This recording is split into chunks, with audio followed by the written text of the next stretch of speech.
Welcome to the Salmon Runs YouTube. Enjoy the video. You start by killing power at the breaker and verifying the fan is dead with a tester. Once done, remove the grill and any light to expose the housing. Keep screws together so nothing gets lost.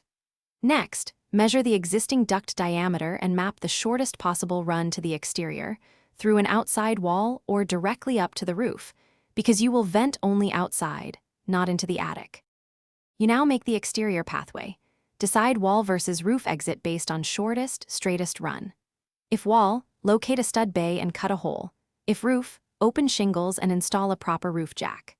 Slide rigid or semi-rigid metal duct from the fan to the new opening, fastening with screws and foil tape. Make sure seams are sealed with flashing and silicone so air, moisture, and critters cannot enter. You finish by mounting a weatherproof vent hood with an integrated backdraft damper on the exterior.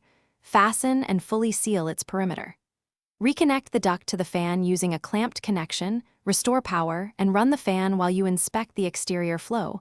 Something should be exiting briskly. If airflow is weak, check for crushed or long duct runs, stuck damper, loose connections, or obstructions. Correct those and retest to ensure the only approved outcome.